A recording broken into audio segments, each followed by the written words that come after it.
Hey guys, Jordan here, and in this video we're going to be talking about windows and real estate photography, so let's get into it.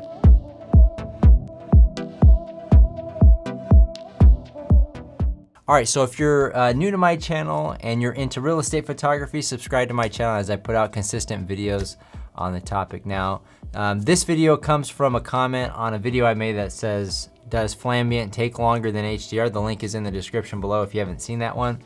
But anyway, Terje Granli says, the problem with HDR is to get the windows good, which, you know, I have kind of mixed emotions when it comes to windows. In my honest opinion, I feel like that is way too high of an emphasis on many people's real estate photography. Now, you can create whatever style of photography you want. You can have the crispest windows, but at the end of the day, it's important to keep things in perspective. So this is just my opinion. You know, we're taking pictures for real estate agents that want to get listings sold, and what is outside windows a lot of times doesn't really help get it sold, right? Like, you might see a trash can or a neighboring house or a car out front or this or that. And so in my opinion, when there's nothing of value outside to display. Now, I will say that, you know, there are certain properties that have amazing views outside of windows, and I would say definitely, you know, spend the extra time and capture those if it's a big selling point of the property. But for your average run-of-the-mill house, most properties don't have the best views.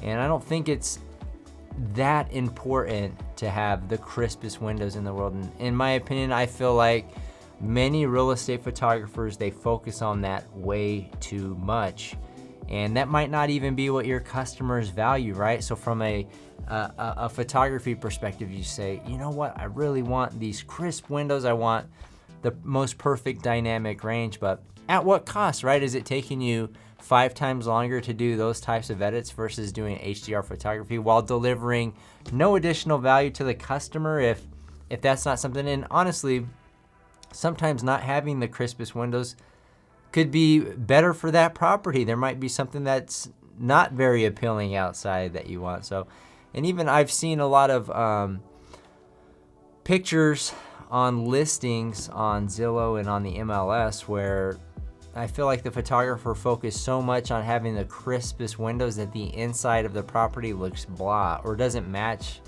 the windows. So I think you gotta have you know, consistency on the look and feel of your photography. But definitely, you know, if you're from just a pure perspective on Flambient and HDR, you're definitely gonna get better windows when you're doing Flambient than HDR. But at the end of the day, you gotta think about, does it matter for you in the photography and for your customers that you're dealing with? So I think it's important to know the values of your customers and the clientele that you support, and really try to meet the demands of meet those expectations for your customers. So in many cases for our customers, they want their photos back really, really fast. A lot of our customers, they value that versus, say for example, having crisper windows, but maybe they get their photos back 12 hours later, right? Than if we did HDR or single exposure raw edited. So anyways, those are just some of my thoughts on this. Thanks again, Terje, for your comment. If you guys have additional questions, comments regarding anything real estate photography related, you can leave them in the comment section below, and I just might make a video like this talking about my perspective on the topic. So anyways, if you got value, hit the like button and subscribe, and we'll see you guys on the next one.